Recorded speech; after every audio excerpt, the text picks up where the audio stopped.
வணக்கம். இன்றைக்கி நம்ம பார்க்க போகிற சமையல் கொஞ்சம் வித்தியாசமான ரவா தோசை எப்படி செய்யலாங்கிறத பார்க்கலாம். ஜார் எடுத்துக்கலாம். இதில் வந்து 1/2 கப் அளவுக்கு ரவை சேர்த்துக்கலாம். இப்போ இதை வந்து நல்லா நைஸாக அரைச்சிட்டு வந்துட்டு பார்க்கலாம். இப்போ பாருங்கள், நல்லா நைஸாக அரைச்சாச்சு. இதை வேறு பவுலுக்கு மாற்றிக்கலாம். இப்போ 1/2 கப் அளவுக்கு ரவை வந்து சேர்த்துக்கலாம். 1/4 கப் அளவு கோதுமை மாவு சேர்த்துக்கலாம். இப்போ எந்த கப்பில் வந்து எல்லாமே அளந்தோமோ அதே கப்பில் ஒரு 3 கப் அளவுக்கு தண்ணி சேர்த்துக்கலாம்.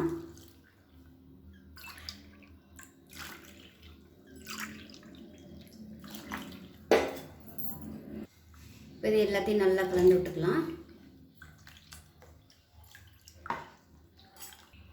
இப்போ பாருங்கள், இந்த அளவுக்கு தண்ணியாக இருக்கணும். இது வந்து நல்ல ஒரு 1/2 மணி நேரம் ஊறட்டும். இப்போ இதில் 1 டீஸ்பூன் போல் ஜீரகம் சேர்த்துக்கலாம். இதில் வந்து நான் மிளகு சேர்க்கல, விருப்பம் இருந்தால் நீங்கள் மிளகு சேர்த்துக்கலாம். கொஞ்சமாக பெருங்காயத்தூள் சேர்த்துக்கலாம்.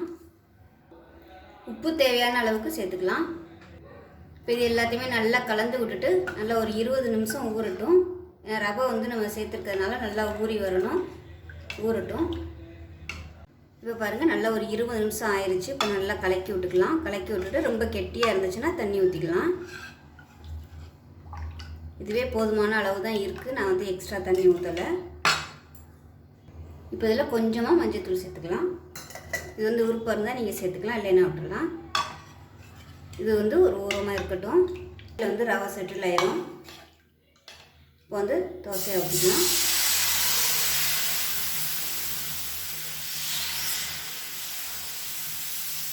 கல்லும் வந்து நல்ல காய்ச்சலில் இருக்கணும். இப்போ இது மேலாப்பில் எண்ணெய் விட்டுக்கலாம்.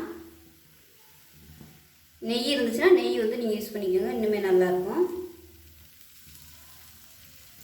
இப்போ பாருங்கள், இது வந்து நான் ப்ளைனாக ஊற்றி காமிச்சிருக்கேன். இது பாருங்கள், நல்லா கிறிஸ்பியாக சூப்பராக வந்துருச்சு. ஆனால் இந்த தோசை ரெடியாகிறதுக்கு கொஞ்சம் டைம் ஆகும். நார்மலாக நம்ம ஊற்றுற தோசையை விட கொஞ்சம் டைம் எடுக்கும். ஹை ஃப்ளேம்லேயே வச்சு சுட்டு எடுக்கணும். ஊற்றிக்கலாம். நான் வந்து இன்றைக்கி ப்ளைனாக தான் ஊற்றி காமிச்சிருக்கேன். இதுக்கு வந்து தேங்காய் சட்னி, கார சட்னி வச்சு சாப்பிட்டோம்னா அருமையாக இருக்கும். ஸோ இதே மாதிரியே செஞ்சு பாருங்கள். செஞ்சு பார்த்துட்டு எப்படி வந்துச்சுங்கிறத சொல்லுங்கள். வீடியோ பிடிச்சிச்சின்னா லைக் பண்ணுங்கள், கமெண்ட் பண்ணுங்கள், சேனலை சப்ஸ்கிரைப் பண்ணுங்கள், பக்கத்தில் உள்ள பெல் பட்டனையும் ப்ரெஸ் பண்ணுங்கள். நன்றி.